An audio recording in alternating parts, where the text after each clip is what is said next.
Hello, everybody, and welcome back to 428 Shibuya Scramble.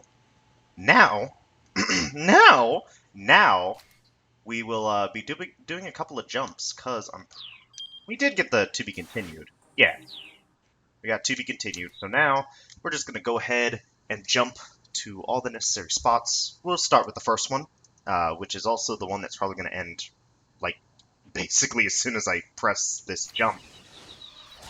Because it's going to take me to the 155 for Osawa, which is basically the end. So here we go. So we're going to be doing these jumps, and then we'll see what the hell Kano is doing.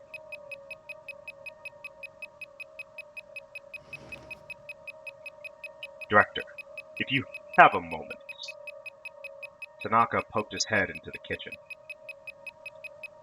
I've got something urgent to discuss with you. Yes, of course. Osawa took the bug tracker from his pocket and handed it to Kajiwara. I won't be needing this anymore.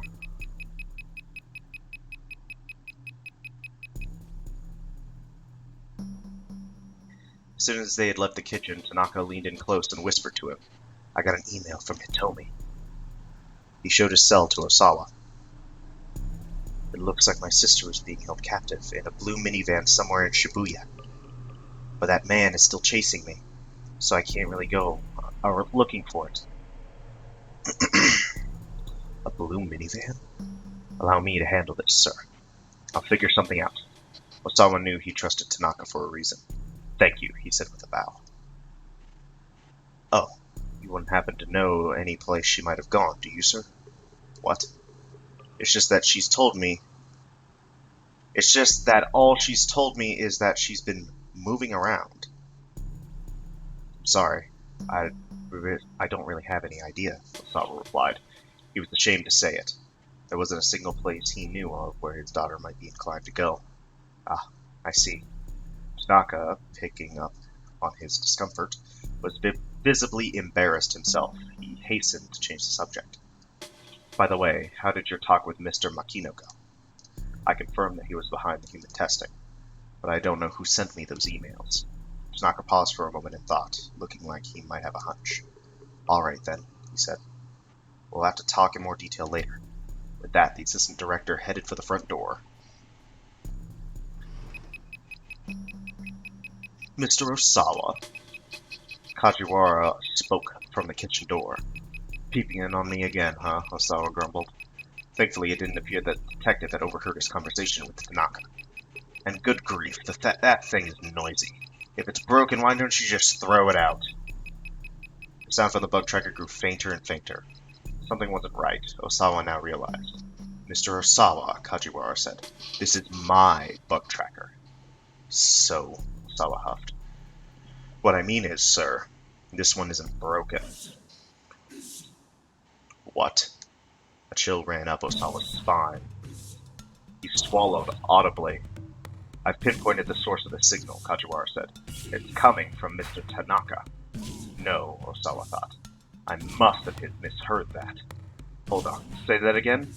I've located the source of the signal. It's coming from Mr. Tanaka, the detective repeated. This time, Osawa heard him crystal clear. I'm certain of it. Mr. Tanaka has a listening device on him. Osawa felt the blood drain from his face. If someone had been listening in on the conversation just now, then they'd heard about the email from Hitomi. If the kidnappers were the ones listening, that meant Maria's life was now in danger. I'll go after him, sir. Kajiwara broke into a sprint, so Osawa followed close behind.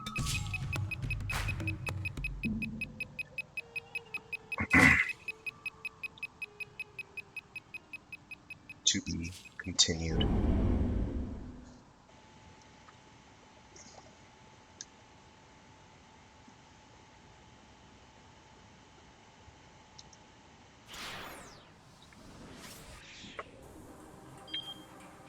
Here we go. And then, no, back to Achi. Go down here because there's two jumping points in the same scene.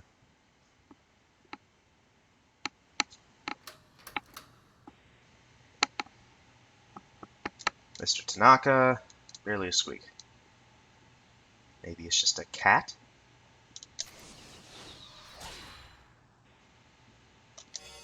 Let's go. Maybe it was just a cat. The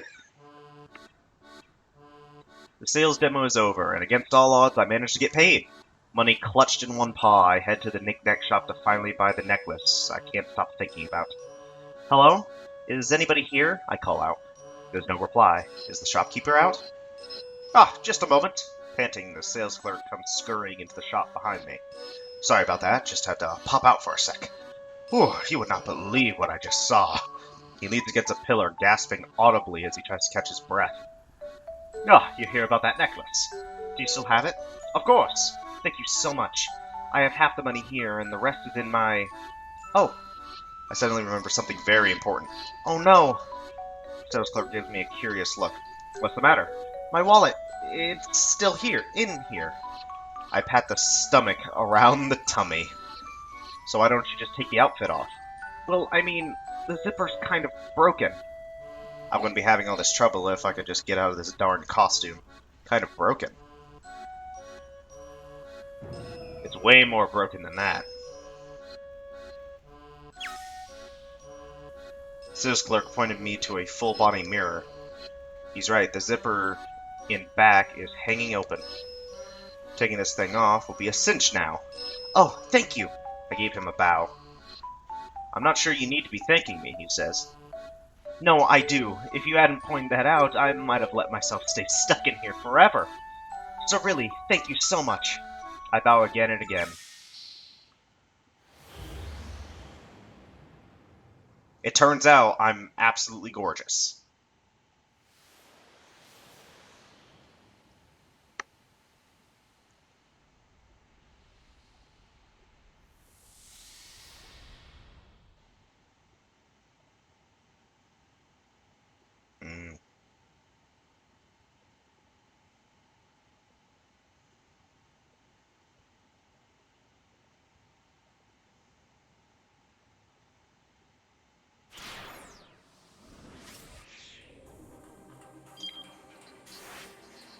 Okay. Interesting.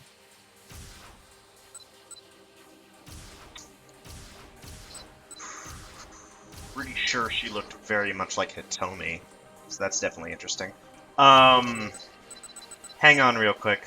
Actually, no, never mind. I'll just do Kano's story real quick. To the Syndicate's hideout. I haven't touched Kano's story at all, so this should be interesting. Especially since everyone has already gone through their entire storyline. Following Kano's directions, Stanley drove toward the crime syndicate's hideout. There was a good chance that this was where Maria was being held. Traffic was practically non-existent, and they made good time. They cruised down Miyamasuzaka, then past the train station towards Dogenzaka. All the while, the two men stared out the windshield, neither inclined to make conversation. They arrived at the Shinsencho intersection. Take a right here, Kano said. You nervous? Stanley asked as he made the turn. His own tone was calm and level. Kano gave no reply. If this syndicate really was holding Maria hostage up ahead, he and Stanley might wind up putting her in danger by showing up there.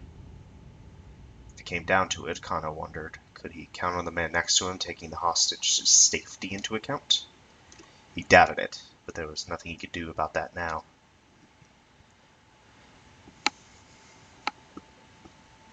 They arrived at the Syndicate's hideout sooner than Kano had anticipated. There was a multi-tenant building in Tomigaya, southwest of Yoyogi Park. The ratty building looked like it might come crashing down at any minute. The Black Lodge sign out front looked deliberately ominous.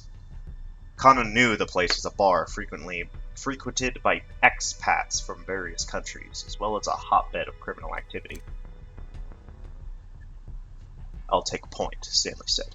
You back me up. He pulled a handgun from his pocket suit. Suit pocket. Pocket suit? What? What am I even talking about? From his suit pocket, it was a compact Glock. Glock 17, a semi-automatic pistol developed in Austria for police and military use, notable for its incorporation of large amounts of plastic, in its design. A certain Hollywood film, including a line of dialogue claiming that the Glock would not show up on airport X-ray machines, but since the gun barrel itself is made of metal, this is assuredly not true. A model frequently used by the FBI or CIA. The Federal Bureau of Investigation, an American investigative bureau established by the U.S. Department of Justice in 1908, has authority in matters involving crimes across state lines, as well as threats to public order such as espionage and terrorism. Generally speaking, the FBI conducts its activities within the United States. And then the CIA, the Central Intelligence Agency, one of the principal agencies of the U.S. Intelligence Committee, reporting to the Director of National Intelligence, processing considerable budgetary resources and a vast network of highly trained personnel. The CIA carries out intelligence gathering and covert operations primarily overseas. In recent years, the organization has been devoting major efforts to counterterrorism. Kano drew his own gun, and the two cautiously made their way inside. They immediately heard some sort of ruckus from beyond a wooden door at the far end of the hall. Please don't let this be what I think it is, Kano thought to himself. Sweat beaded on his hands as he gripped his gun tighter. He heard the sound of glass shattering. Then came the sound of something heavy falling to the floor. Maria! Ignoring Stanley's previous orders, Kano rushed ahead, kicking down the door and stepping inside. He walked into a massacre. There were nearly a dozen bodies sprawled out across the floor. He thought he recognized them all, the men who'd participated in the repeated Itachi case handoffs. Each appeared to have been stabbed to death. Had these guys all turned on each other? No, that couldn't have been the case. None of the victims was holding a knife, which meant that whoever had killed them must be hiding nearby. No sooner had Kondo come to his conclusion that he heard a muffled cry behind him. Stanley! The American was sprawled on the floor, face down. Kano rushed over and knelt beside him. Stanley was dead, stabbed to the back. Without an instant's hesitation, Kano stood up again, gun at the ready. He scanned his surroundings, but there was no sign of the killer. But that was impossible. Stanley had been killed mere moments ago. Someone had to be here somewhere. Out of nowhere, he felt someone press the tip of a knife into his neck from behind, right at the base of his skull. How? He hadn't noticed anyone coming up on him. There wasn't even anyone else around. Nobody but the corpses scattered across the floor. Wait, the corpses? Kano hadn't checked them. Hadn't checked to make sure they were all really dead. With his last thought, he realized that he had made his fatal mistake.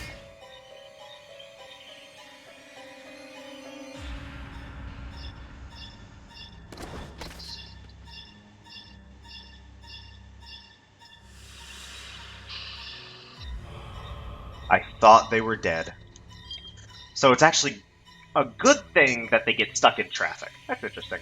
Alas, there's nothing to be done for poor Kano now. He wasn't prepared for whoever is wielding that knife. Sometimes it's best not to rush things. Kano and Stanley might not have had their run-in with the killer if they turned up a bit later. There's someone who could cause a traffic jam at 1310, which could keep those two from meeting such a grisly end.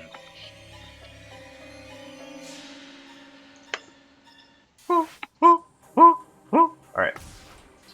So, got 1310 right here. Alright.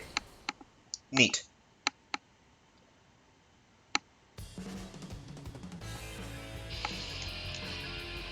We're going across. What? Damn straight.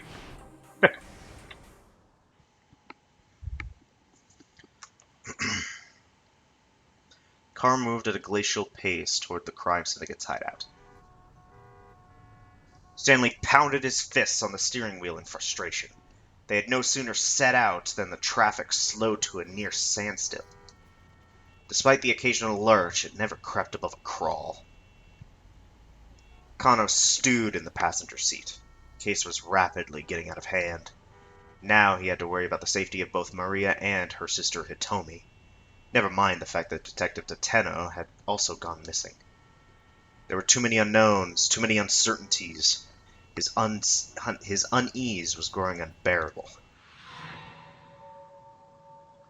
Also, Tateno hasn't radioed in, and, can't reach him from our end either. Kuze's words kept echoing inside Kano's head. What could have caused Tateno to drop out of contact? Someone had gone after Hitomi while Kano and the others were busy trailing the attaché case. Could Tateno have been... No, it couldn't be. Kano was sure Tateno would have done whatever was necessary to keep Hitomi safe.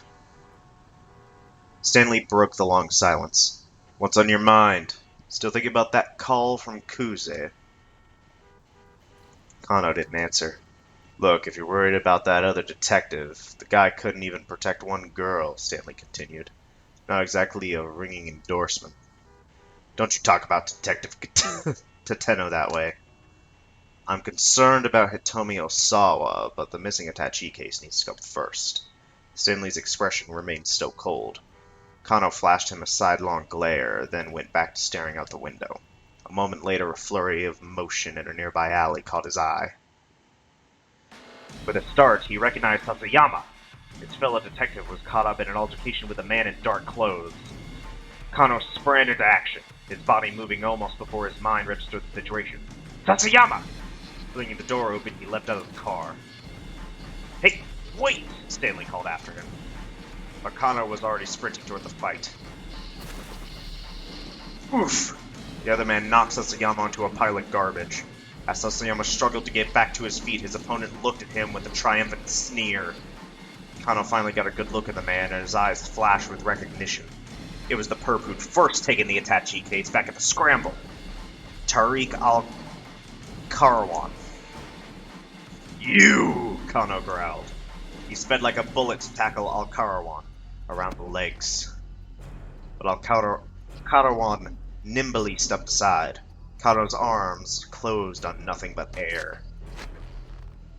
At the same moment, Al-Karawan deftly wrapped an arm around Kano's neck. Kano felt a vice-like pressure on his carotid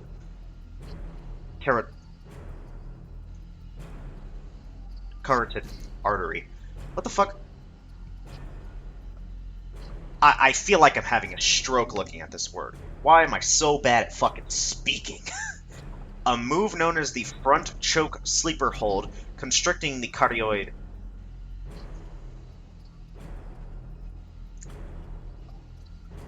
I feel like this is easier than I feel like this is easier to pronounce than I'm making it out to be.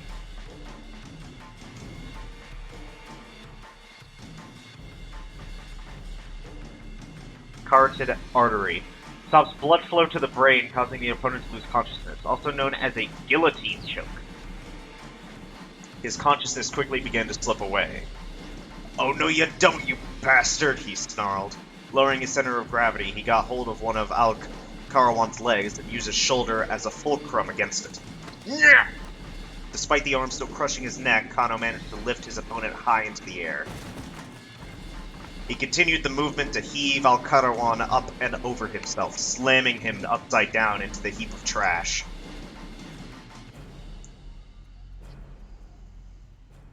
Stanley strolled up to the aftermath of the struggle. Well, you've got the brawn part down, he said. Need some work on the brains. Al-Karawan was sprawled out on top of the mound of refuse. He'd been knocked out cold. Sasayama coughed and sputtered. Kano went to help him to his feet, but Stanley stepped in between them. What are you doing? Stanley asked. Helping Sasayama. What does it look like? We need to apprehend Al-Karawan first. He's not even conscious. Sasayama can come first. He pushed Stanley aside and crouched down alongside his partner. Are you all right? He asked. Yeah, Sasayama groaned. You bailing me out, though? Can't let the missus know about that. Mum's the word, Kano said. He slipped an arm underneath Sasayama and helped him to his feet. Managed to find the guy who had the attaché case, Sasayama said. But when I tried to arrest him, this fella came out of nowhere and attacked me. He flashed Al-Karawan a nasty look. So here we go again, disobeying direct orders, Stanley huffed. What's the deal with Japanese police, anyway? He shook his head in exasperation. Sasayama gave Kano a puzzled look, jerking his thumb at the American. Who's this guy? It's a long story, Kano said. He filled Sasayama in on the situation. Enough chit-chat. Hurry up and cuff this guy, Stanley said. Kano knelt down by Al-Karawan's unconscious body, flipped him over, and proceeded to cuff his hands behind his back. Kano paused. Al-Karawan's sleeve had slid back from his wrist. What's this? Skull. The unconscious man had a tattoo of a two-headed scorpion on his left forearm. Stanley strode over. You find something? He asked. Yes, I think this guy might be the ringleader. Seeing the image had reminded Kano of something he'd heard back at headquarters, that the head of the foreign syndicate had a scorpion tattoo. He relayed this information to Stanley. I see.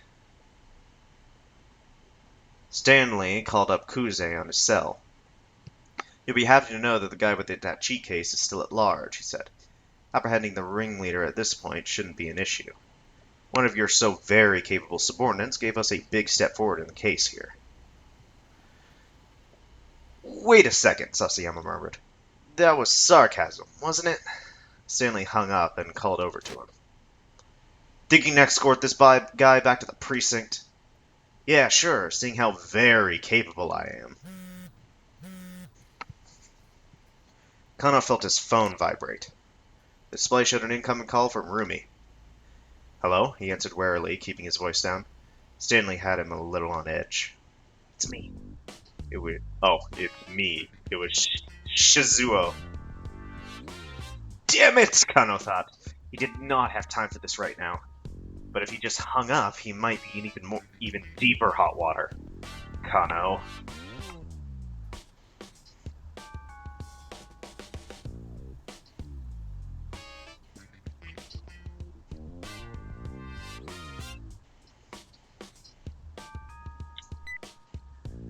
Kano hung up the phone.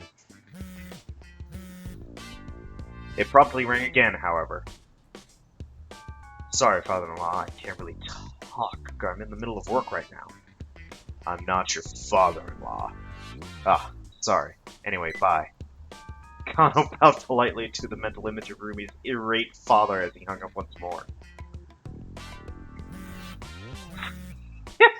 The phone rang yet again. Sir, I'm sorry, I really am in the... Mr. Endo, this is Dr. Saiki calling from the Shibuya Central Hospital. Huh? This wasn't Shizuo. Kano didn't recognize the voice at all. Mr. Endo, are you there? Ah, sorry, I think you have the wrong number. Oh, my apologies. I'm in a bit of a hurry, I must have misdialed. Caller hung up. Who the heck was that? This is... He stared in incredulously at the phone as the phone rang once more. Oh, this is terrible. Whoever it was, they were shouting frantically. And once again, whoever it wasn't Shizuo. Hana and I, we got separated. What? Who? I don't know what to do. It doesn't matter if I get away if they wind up catching Hana. Please, you have to help me find her. The man on the other end of the line sounded like he was on the verge of tears. Kano wasn't sure what it was all about, but the guy was clearly in a pretty bad way. Please, Minorikawa, I'm begging you. Huh? I'm sorry, sir. I think you have the wrong person. But by the time Kano had gotten the words out, the man had already hung up. Hey, come on, let's go. Stanley's voice snapped Kano out of his daze. Grimly, he followed the American back to the car.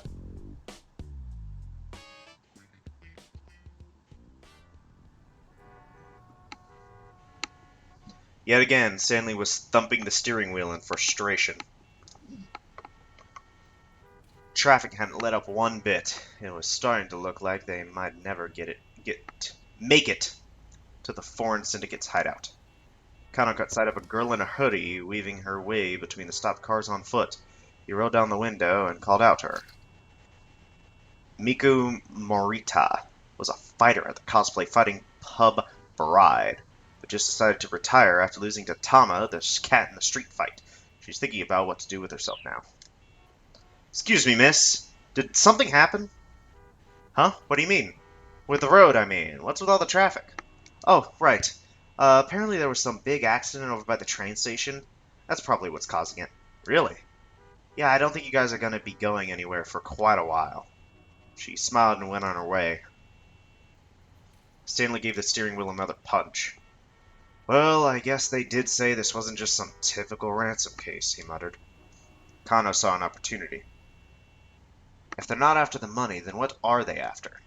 Stanley kept his eyes forward, acting as if he hadn't heard. Look, Kano said. I can't really help you if you keep me out of the loop. After a few moments of thought, Stanley replied with a single monosyllable. Drugs. What?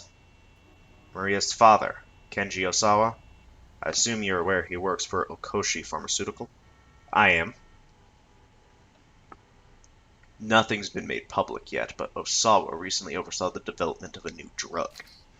It is not at all uncommon for a new drug to be in development for 15 years or more, with expenses totaling 20 to 30 billion yen, roughly 200-300 million US dollars, before it is approved. Worldwide demand and sensational profits can be expected if a groundbreaking medicine is developed. Nonetheless, pharmaceutical companies are often under major pressure due to the tremendous costs of labor and equipment. And someone is trying to get their hands on it. Kano's mind latched onto this new information, trying to assemble the pieces of an evolving puzzle. Someone? Who? An international criminal mastermind. This foreign syndicate is merely a tool in someone else's game. Kano regarded Stanley's face carefully. He looked more cold and serious than ever.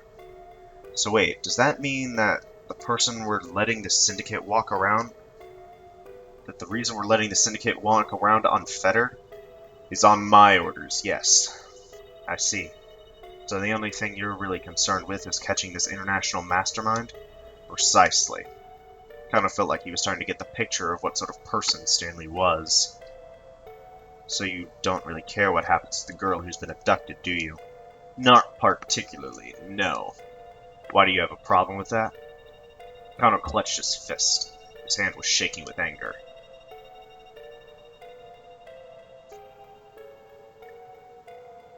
Dick dictum number 8. When you really want to punch something, you really probably shouldn't.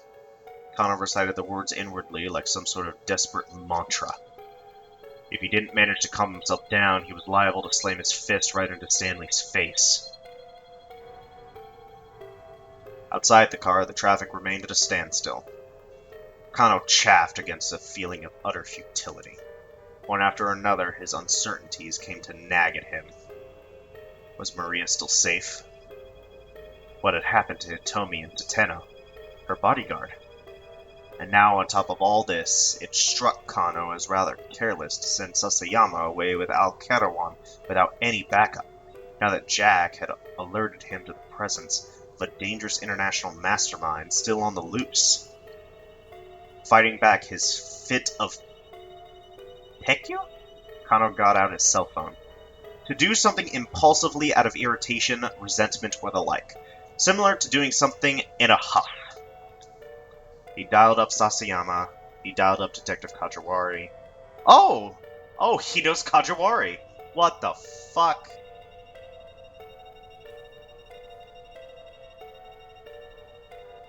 Okay, I'm curious about this because I feel like possibly this leads to a bad ending on Osawa's side. He dialed up Detective Kajiwara, who was stationed at the Osawa residence. He hoped a little more information about the family's 2 daughters might shed some light on the situation.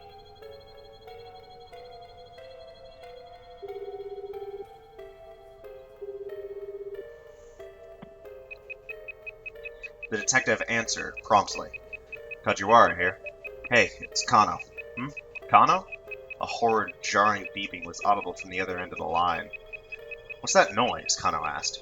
Sorry, hold on, I can't really hear you. Okay, go on. It sounded like Kajiwara was moving away from the source of the noise, though Kano could still hear it faintly in the background. He explained that he was looking for more info on the Osawa girls. Honestly, Detective Kano, I thought you were more mature than this, Kajiwara said disapprovingly. Come again? Kano said, bewildered. What's with the attitude all of a sudden? You've got a little crush, don't you? Kajiwara told him. What? No, Detective, that isn't why. You mustn't let yourself get personally attached to an investigation.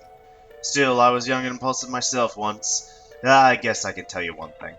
Kano kept his cell phone pressed tight against his ear. The two girls, they look exactly alike. Kajiwara kept his voice low, as if he were revealing a major secret. But Kano knew this already. Everyone assigned to the investigation had been informed that the girls were twins at the previous night's briefing. However, Kajiwara continued, still sotto voce, their personalities are pretty different. The younger sister Hitomi is quiet and reserved, but Maria is apparently more of a busybody. Ah, I see. Kano thought back on Hitomi, standing in front of the statue of Hachiko. She had indeed seemed like an introvert, though Kano had also sensed her intense commitment to helping her sister. Perhaps she was less demonstrative, but her heart certainly seemed to be in the right place. Why? Kano heard someone shouting in the background wherever Kajiwara was. What was that just now? He asked. Mr. Osawa, the girl's father. I think something might have happened. Kajiwara's voice was laced with concern. I should go see what this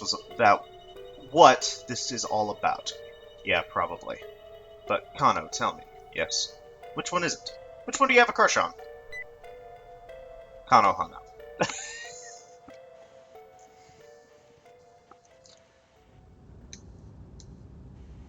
Now, hang on. Yep.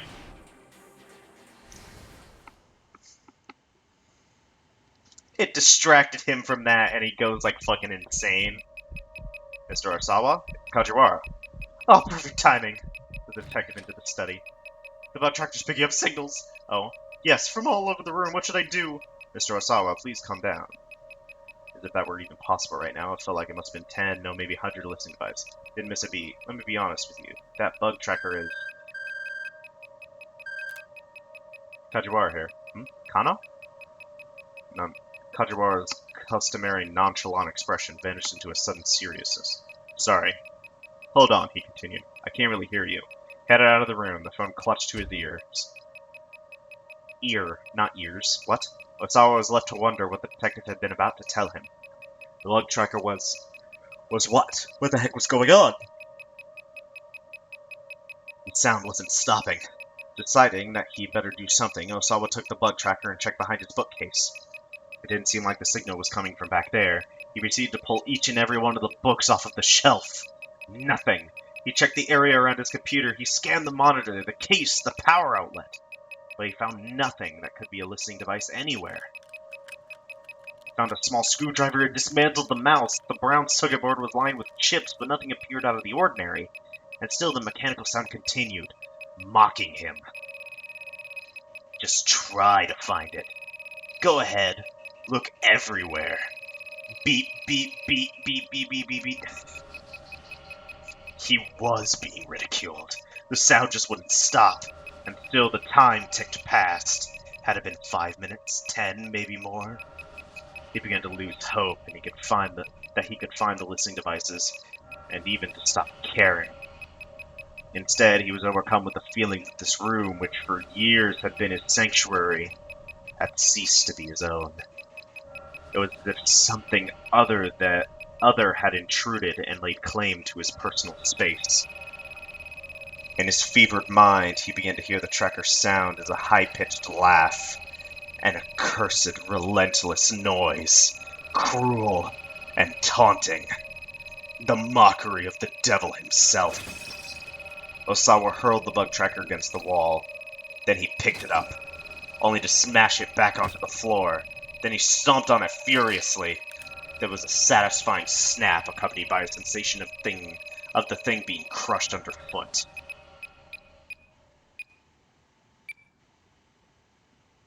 The noise stopped. Or, well, it ought to have. Yet for some reason the horrid noise kept sounding in Osawa's ears. It wasn't coming from the bug tracker after all. It was inside his own head. Somewhere inescapable, echoing within his skull. No, the noise didn't stop. It only grew louder. Why? Why? Why? Osawa screamed. Why? Why was he being tormented like this? He couldn't take it anymore. He couldn't even think straight anymore. He felt his mind beginning to dissolve.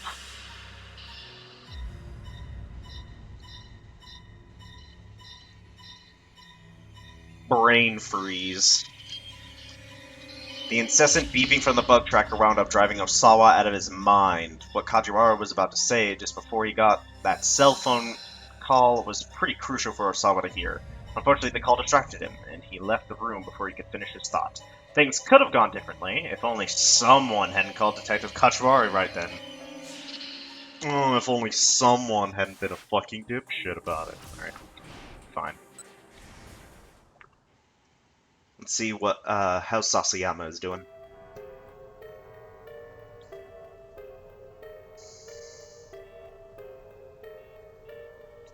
He dialed up Sasayama. He wanted to make sure his partner had gotten Al-Katawan back to the precinct safely.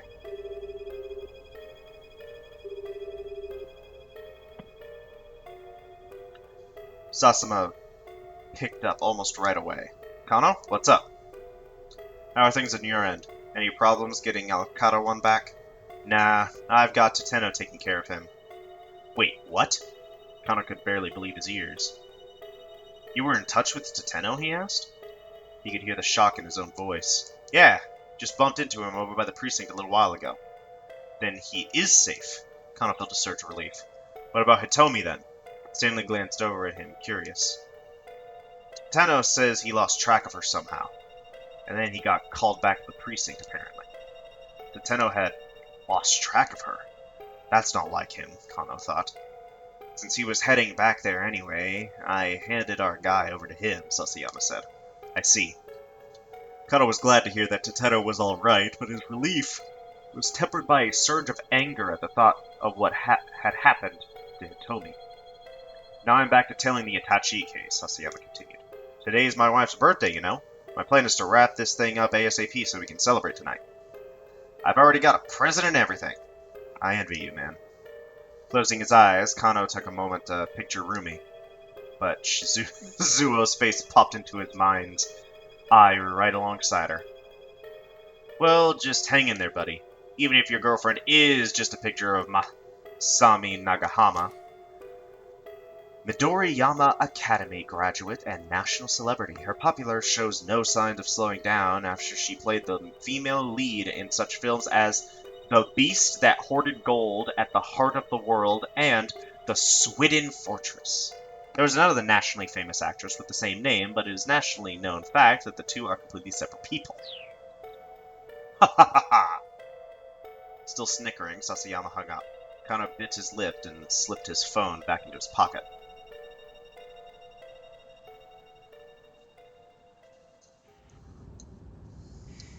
At long last, traffic began to move again.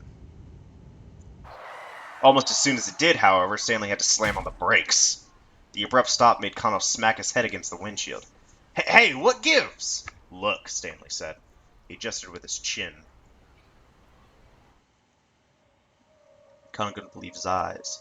There, walking along the sidewalk ahead, was Al-Katawan, very much not in custody.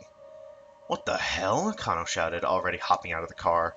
Stanley was right behind him. They crept up on their target as silently as possible, then rushed him once they were close. In a moment they had subdued him.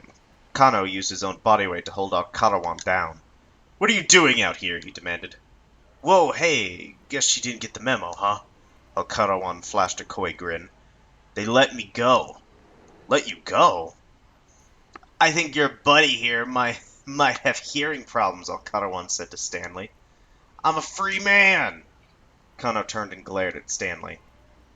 What is he talking about? No idea. First things first, get this guy back to the precinct. I'll head to the syndicate hangout by myself. You don't think this is weird? Kano asked.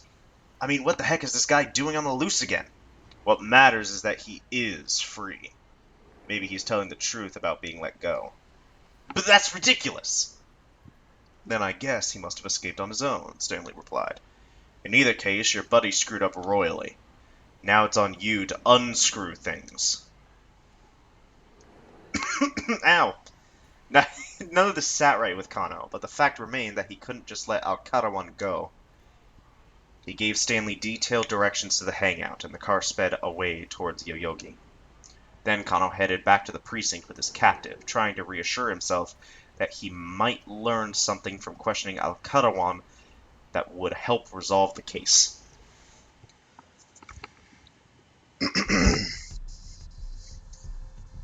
Kano sat opposite of Al-Karawan in the interrogation room. He'd been attempting to interview the suspect for about a quarter of an hour. Oh my goodness, hang on.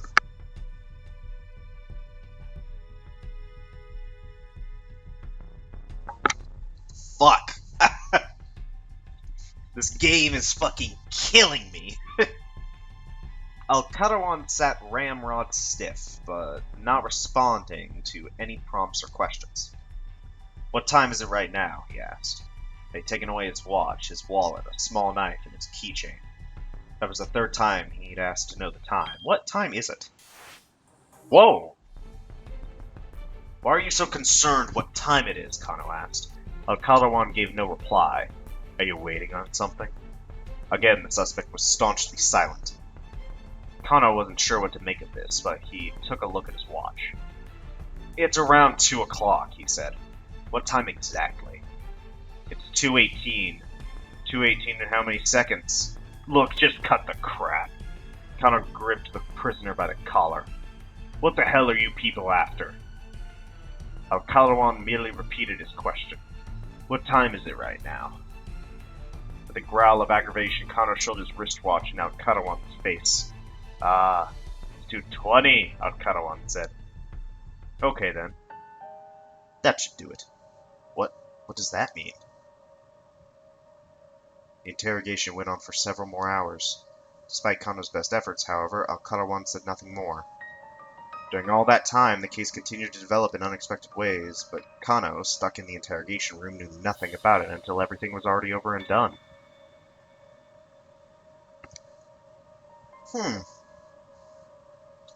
Interesting. Questioning Al-Karawan. While Kano performed admirably in recapturing Tariq Al-Karawan, ironically his actions actually disrupted the investigation. Maybe letting the syndicate run free for the time being really was the right call. Someone can do something at 1:40 that throws a wrench into Kano's activities, thanks to the involvement of unrelated parties, and Kano's reaction will make the investigation play out differently. Huh. Okay.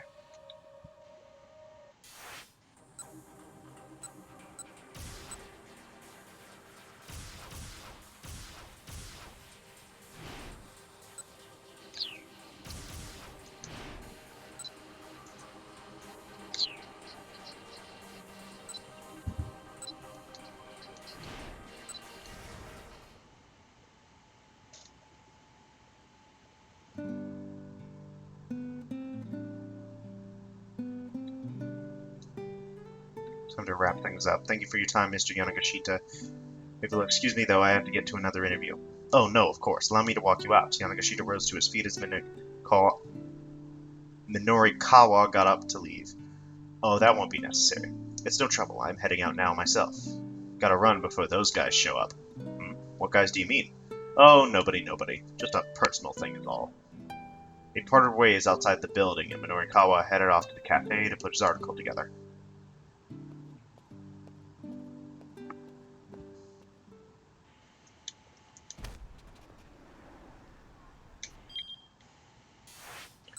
Okay, that's still that.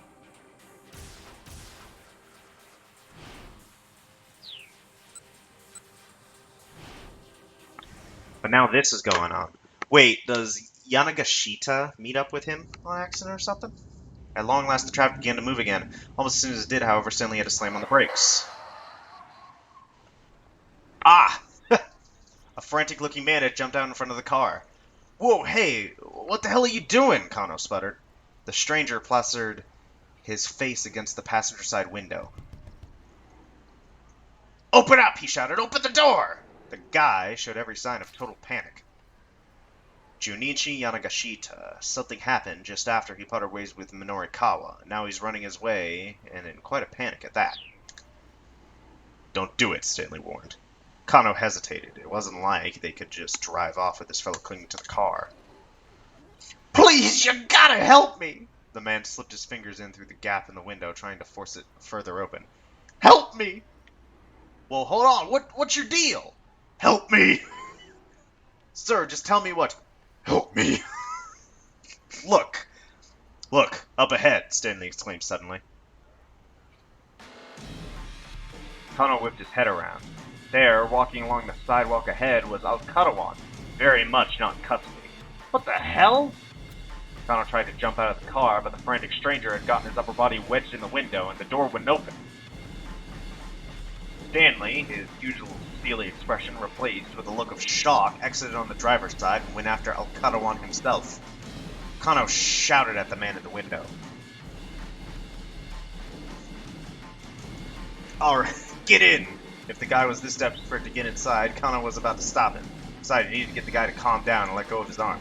"Ow!" the man yelped. "Let go, let go!" He was the one holding on. Why was he demanding to be let go? What the hell is going on? As Kano's thought was forming, the crazed stranger was yanked back out of the car, dragging Kano with him.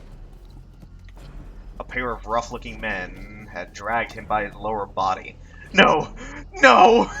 I can't do $80, 80 days hard labor." Somehow he was still managing to cling to the car door. "Just give it up and let it go," snarled one of the assailants.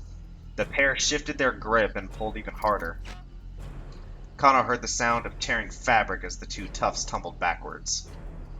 Just like that, the crazed stranger was stripped down to his boxers. He let out a pathetic wail.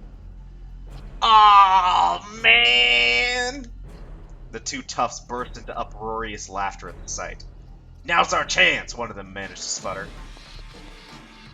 The pantsless man snatched up his ruined garments and bolted like a startled hare, to dart off incredibly quick, in the manner of a fleeing rabbit. Yanagashita runs a lot more like a rat than a rabbit, though. Still cackling mad, his two pursuers rushed after him. Kano was still staring dumbstruck at the spectacle when Stanley returned to the car. "No luck. I lost track of him." "That doesn't make sense," Kano said, forcing himself to refocus on the case. "Alcarawan was taken back to the precinct. What's he doing walking free?" Stanley gave him a dubious look. "Have you seriously not figured it out?" he asked. "Or is this some kind of strange Japanese joke I'm not getting?" "What are you talking about?" Kano replied. "Do you know something I don't?" "Evidently I do. Your detective Tateno let him go on purpose. That's the only explanation." Enraged at the suggestion, Kano took a swing at him, but Stanley coolly caught his fist. "It's not me you should be punching," the American warned. "It's Tateno."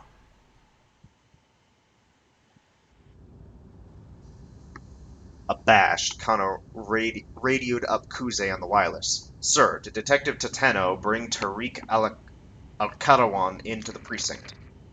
"It would appear that Detective Tateno has gone rogue," Kuze replied with chagrin. "He what?" Surely Kano had misheard. "We received an eyewitness account. Someone saw him allowing the suspect to go free." No, it can't be." "We currently don't know Detective Tatano's whereabouts. Or just what the hell is going on with him." After Kano ended the call, Stanley let out a low chuckle. "I see. Looks like you had a traitor in your midst." Kano grabbed him by the collar. Stanley snorted. "What are you trying to pull here?" "Tell me what you know," Kano snapped. "All I did is state the facts." "Look, I watched that man risk his life to talk down a would-be arsonist. He's a dyed-in-the-wool detective. He'd never betray anybody." "I see," Stanley murmured. "Then he's the real deal." Kano stared in surprise. He'd expected an argument. Good, he said. I'm glad we're on the same page. Tateno risked his life in order to get people to trust him. He's a dyed-in-the-wool spy, is what he is. Kano didn't have the words. His clenched fist trembling once more, he fumbled for his cell phone again.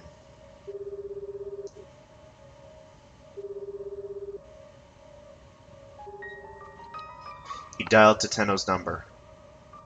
The phone rang 5 times but failed to connect. There has to be a reason for this, Kano muttered. Tateno must know something we don't. Really now? Stanley scoffed.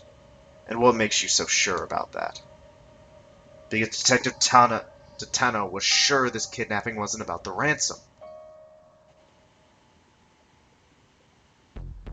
Kano's mind drifted back to 9 o'clock that morning. Ahead of their stakeout at the Scramble, he was walking with Tateno through the halls of the Shibuya precinct. You're going to do a bang-up job out there, Detective Tateno, he chirped. He was maybe a bit too excited about getting to take part in such a major case. Tateno patted Kano on the back. You need to take a step back.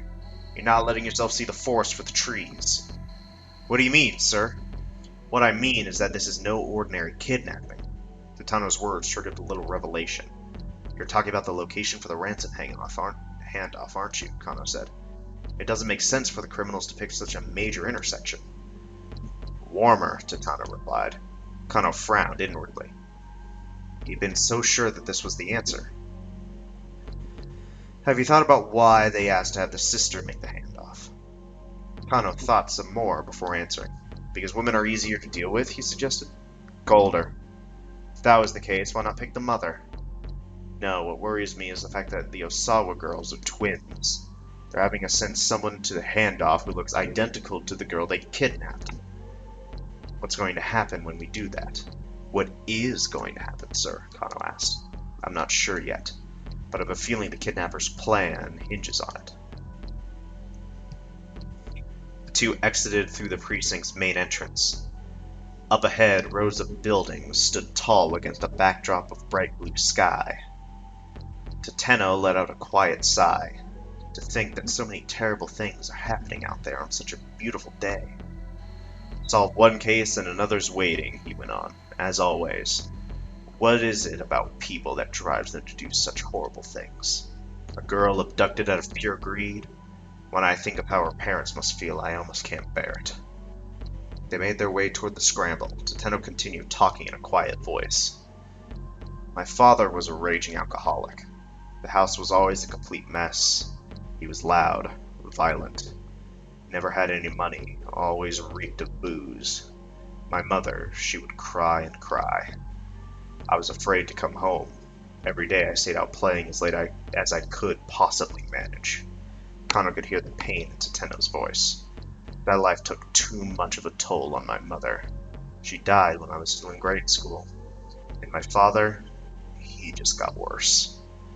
I was there with him at the end, after he'd wasted away to almost nothing. Not the sort of childhood I'd ever wish on anybody. Sounds like you really went through a lot. Kano hated himself for uttering such an empty platitude, but he had no clue what else to say. Kano, as old as I am, I still don't really know what it is to be happy. I think that's probably because I've never known what it's like to have a happy family. Tateno sounded sort of forlorn. The only happiness I know how to protect is other people's happiness. Kano heard in those words the soul of a true detective.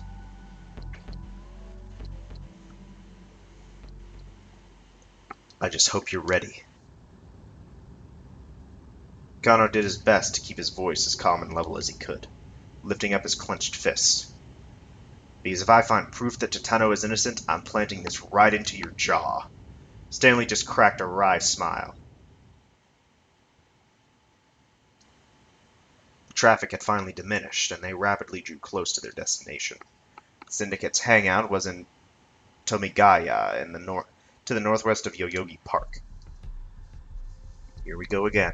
The ratty building looked like it might come crashing down at any moment, deliberately ominous. Hotbed for criminal activity. Back me up. Glock. FBI, CIA. At the end of the hallway was a wooden door. Stanley signaled with his eyes. Kano gave a slight nod and Stanley kicked the door in. The stench of blood hit them as soon as they stepped inside. Stanley let out a startled gasp. There were nearly a dozen bodies sprawled out across the floor. He recognized them all. They were men who had participated in the repeated Itachi case handoffs. Each appeared to have been stabbed to death. Stanley took a closer look. The blood's not fully dried. These guys weren't killed that long ago. Kano quickly scanned the bar, high and low, but there was no sign of a killer in hiding. There was no trace of Maria either. One of the fallen men let out a faint, strained groan. "Hey!" Kano called out. "Stay with us!" He hunched down beside the wounded man. Ugh. A brief gurgle rose from the man's throat. He was clearly struggling to say something, but his voice was too garbled, too indistinct for Kano to make out any coherent words.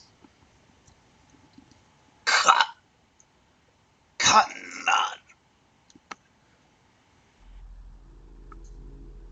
What was that? But there was no more. The dying man went limp, still.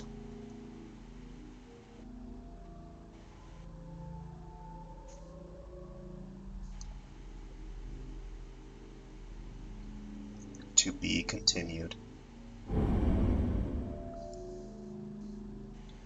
Welp.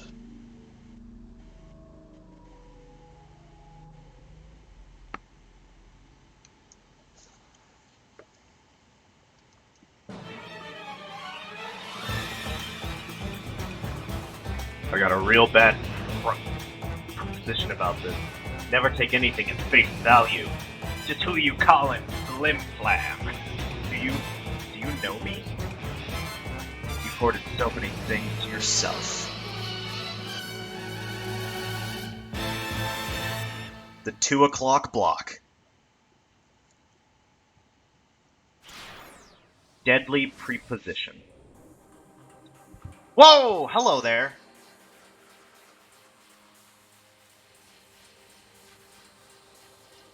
Yo, it is Maria. What the fuck? What are you doing?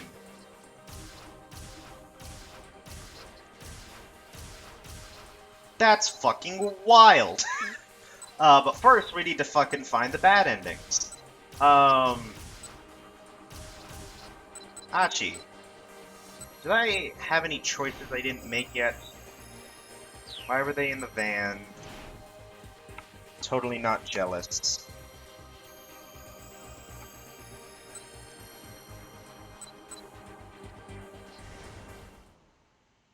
Totally not jealous, perhaps?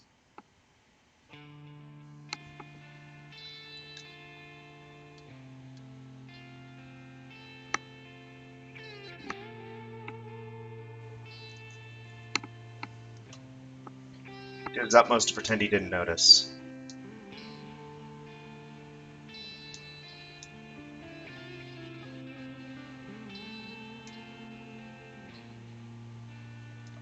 Safe to stay where we are. Yeah, I'm out of the run, Anachi thought to himself. This Tanaka guy was pretty concerned for her. There was no reason. Alright, fine, we'll wait. Slumped in a huff.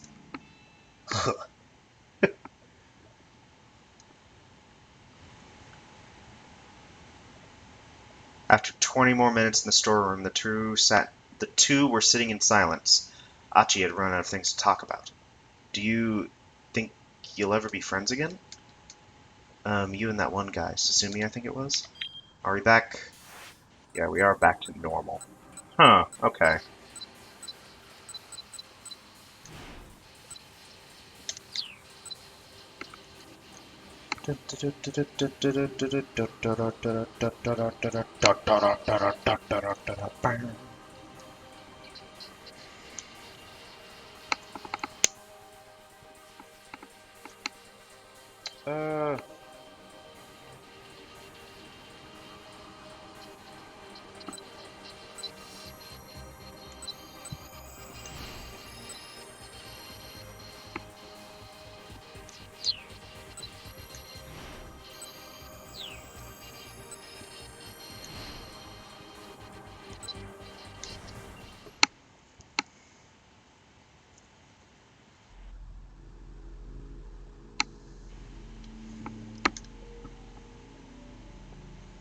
We'll be fine, just sit tight. Clutching hard. It's a casual voice from outside. Pulling back from the window. Just a storeroom, you know? Okay. What were the kidnapper's goals?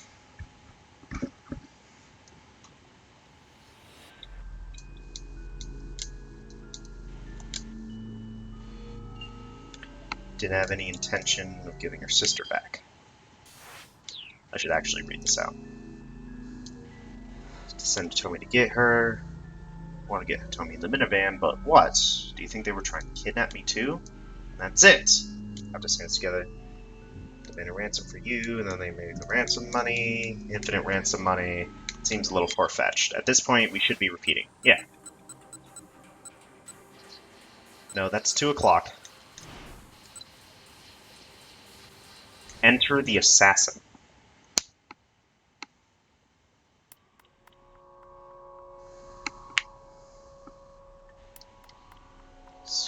See the man with the cane. A few meters away. Wait for a safer chance.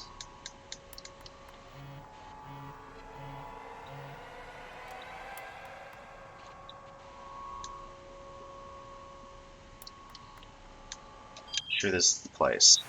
Yeah. What the hell? Sealed in.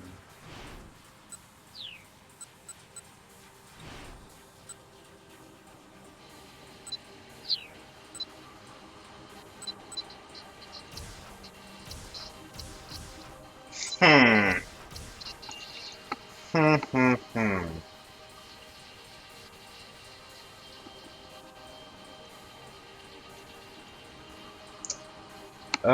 Well, hang on.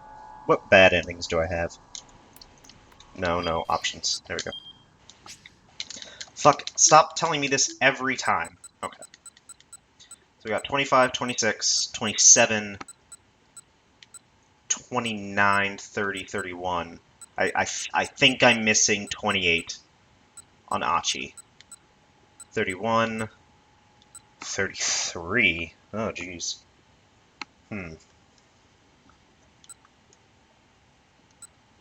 Interesting. 33, 34.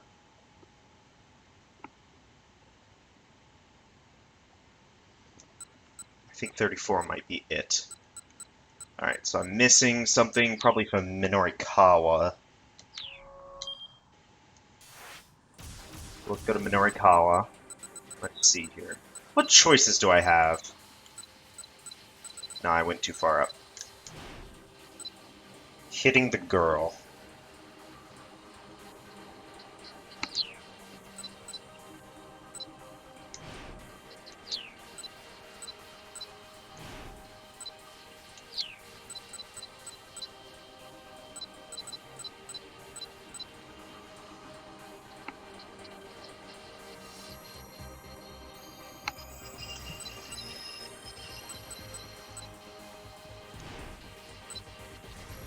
Hang on.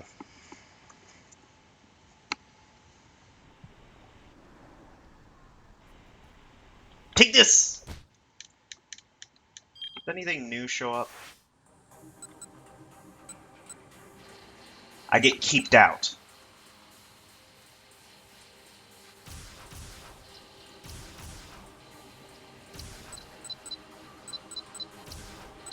And that keep out comes from Tama.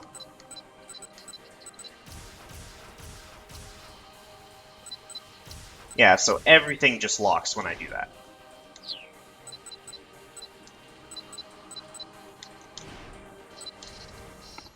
So, I'm stuck on that end.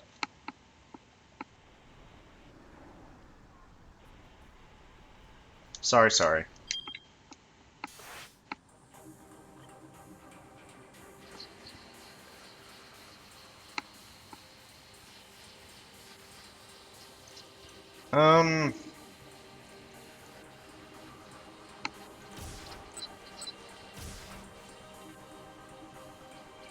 I don't know what to do.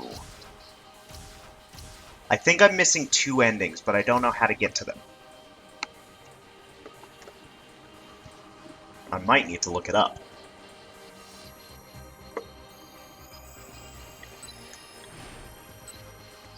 That's just going to lead me down the same path, I'm sure of it. No, all these are going to lead me down the same path. That's the next time block. Enter the assassin. I'm pretty sure I've done everything. I guess there's this still. But, like, what could this possibly achieve? Get out of the way.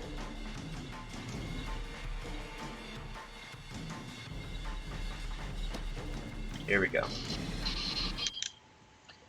And then we're at the same situation. I'm still stuck.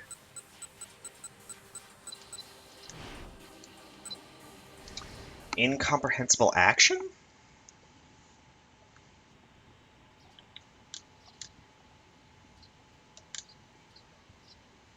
Case of mistaken identity? Think so? Said doubtful logic and blame her. It's pretty unlikely. No, for whatever reason, the foreigner had deliberately gone after the man with the cane.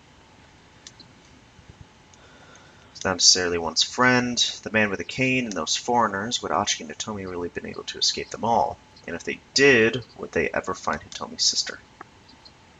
They heard a child cry out from behind them.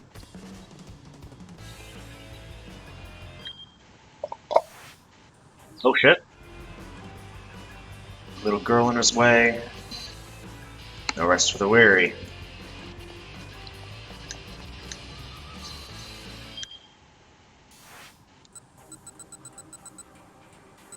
Okay, and that still gets us there. Ah, what is it?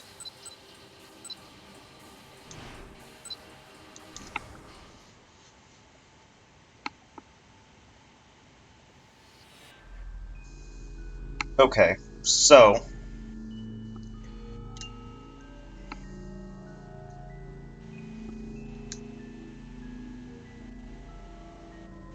I don't know.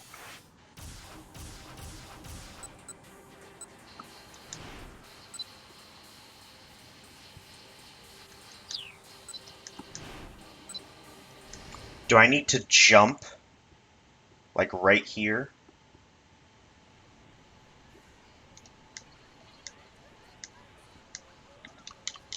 Because there's a couple.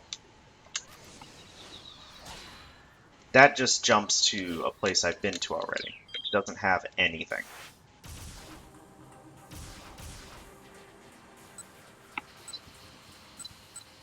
So it's like, okay.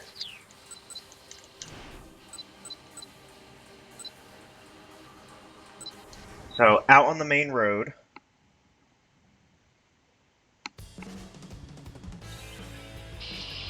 We're going across.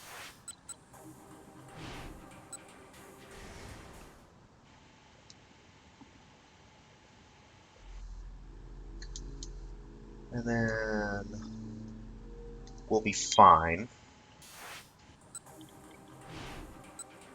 Why were they in the van? Guess I could just go back to this.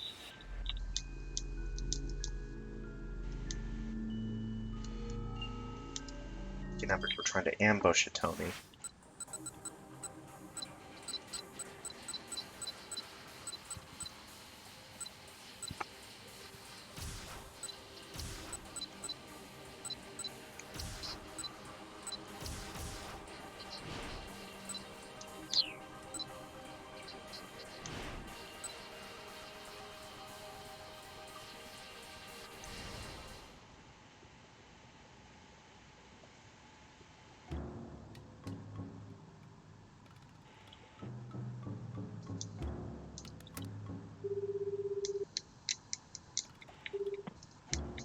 I do that.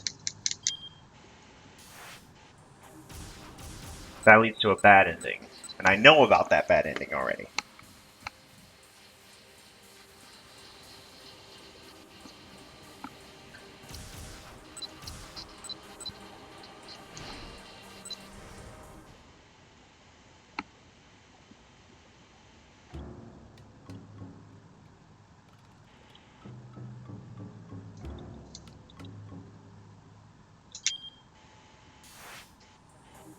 Hang on. Idea. Idea time! Alright, let's just drop the fucking costume. Let's just drop the costume right now. Alright, I get to keep out because of that.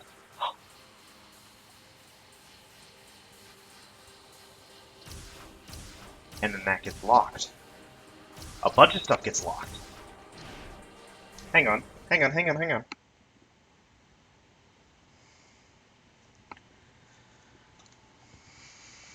Sometimes I think that maybe I should apologize to those guys. Maybe back to the good old days again. That's never gonna happen unless Suzune gets better. Form pals. She needs a heart transplant, and the problem with heart transplants is the timing is tricky. She has Bombay blood. Heart needs to get there within 4 hours. So it's like someone needs to die near her where the heart isn't damaged and they have the same blood.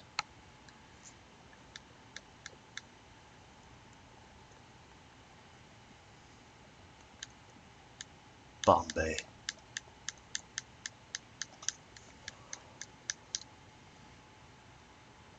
Achi? Did manage to find a heart for your sister, what would you do?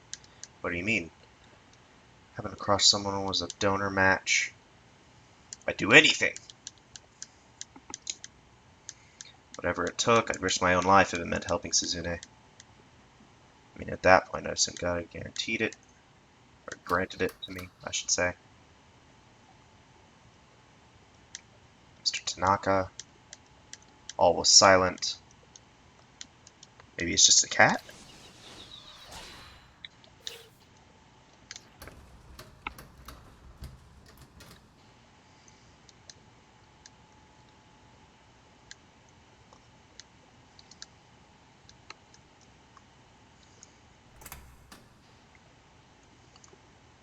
Door swung open with a loud creak.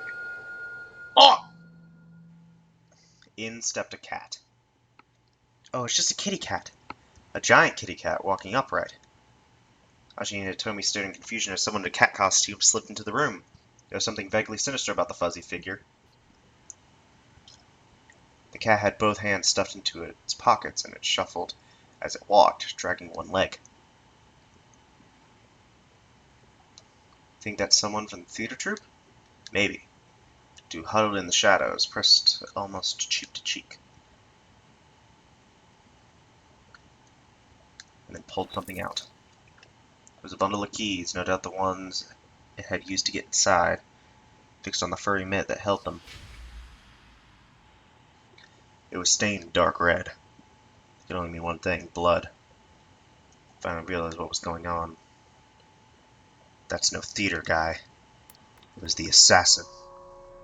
He'd used the catsuit to slip past the theater people and had somehow gotten his hands on the storeroom keys. Now he tossed the keys away, then definitely adjusted the costume's wobbly head. Hitomi, we gotta run. Huh? Hitomi seemed frozen, mesmerized.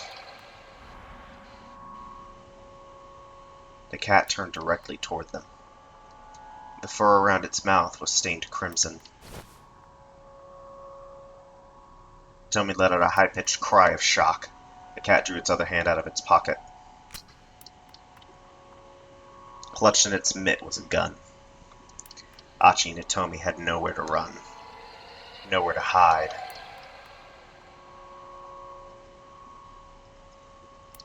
Huh. What's up with the cat? Disguised in the cat costume, the killer managed to corner Achi and Hitomi, but where'd he get that costume?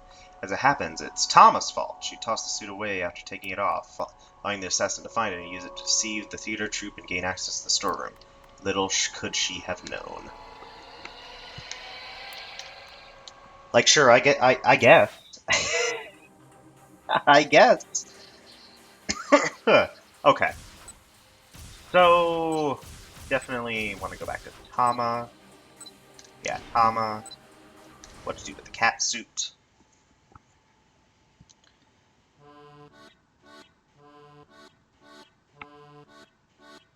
Stays in the bag. Everything is fine. Okay. Back at 2 o'clock. There's still something missing in Minorikawa's. Pretty sure Minorikawa.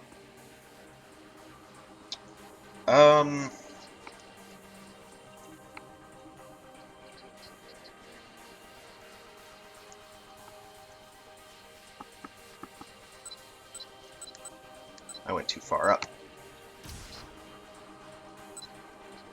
A trap. Cornered by Kajinawara.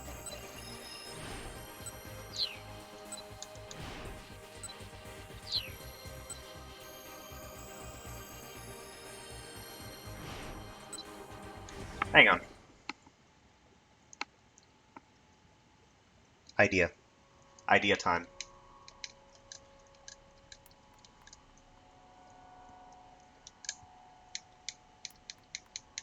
Something else to sell. This locks a bunch of shit, but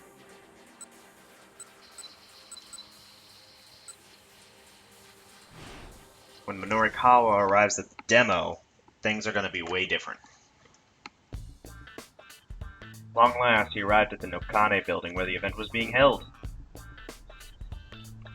Plastered. You'd regret it.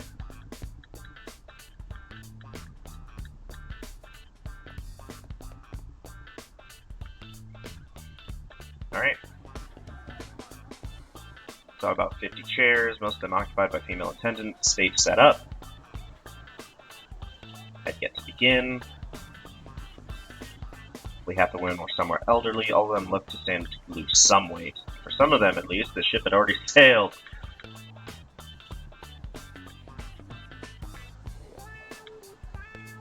I'm going to wait and see. It's best to mind his own in journalism, though.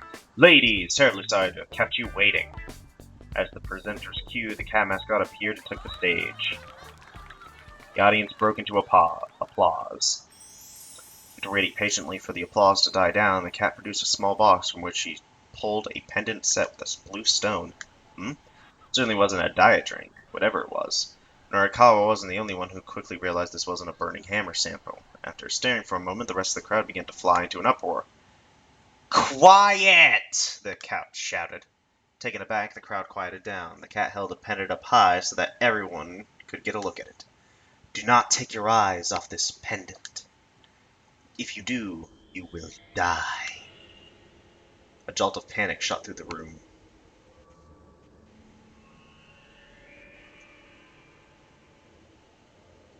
Slowly, the cat began to swing the pendant back and forth.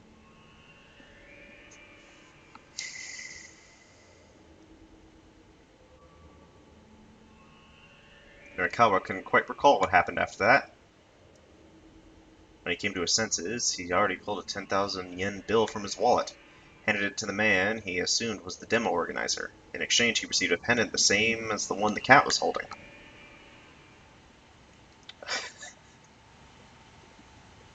What the fuck? I've done it, Norikawa muttered to himself excitedly. Clutching the pendant in his hand, he could feel the energy it radiated coursing through his body. The cat's monotone chanting of the sage sounded in his ears like a chorus of angels. Overwhelmed by a feeling of ecstasy he could scarcely contain, Minorikawa repeated his words to himself. "I've done it. With this, I'll be the greatest writer the world has ever seen. My articles will stir the emotions of the entire human race. They'll laugh, they'll cry, they'll tremble with fear. They'll jump for joy." No longer was the Pulitzer Prize a mere dream. It was practically already his. A prize awarded for excellence in journalism, literature, and music composition. Named for American journalist Joseph Pulitzer. Active during the late 19th and early 20th centuries and administered by Columbia University, to whom he willed all of his money in order to establish a journalism school. 3 Japanese photographers have been awarded the prize in the past: Yasushi Nagao, Kyoichi Suwada, and Toshio Sakai. Minorikawa wanted, no, he needed to tell someone how excited he was. This miracle he Attained. He wasn't going to just squander it on himself. Oh no. A journalist of his stature needed to share what he knew with all of humanity. He opened up his laptop. He booted up his word processing program. He deleted all the articles he'd been working on. He knew what he really needed to write. Special edition report on the Miracle Stone, only in 4-star General Gossip's spring issue. Must have stone already in many fashionistas' collections. Look out, world, mysterious gemstone set to change international balance of power. Blessed by the Miracle Stone, get your hot stock tips here. The pages originally slated for the pros and cons of security cameras and washed-up screenwriters were instead filled with glowing praise and rave reviews for the Miracle Stone. Never had Minoikawa been more proud of his work.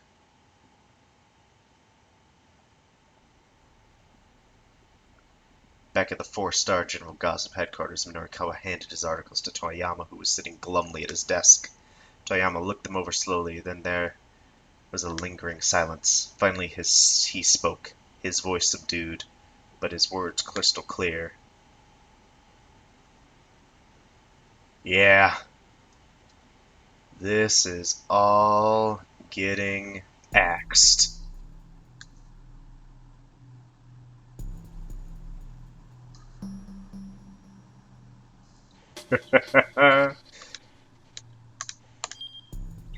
Despite desperate though he was for copy, Toyama still rejected Minorikawa's articles. Probably a good indication of how bad they really were.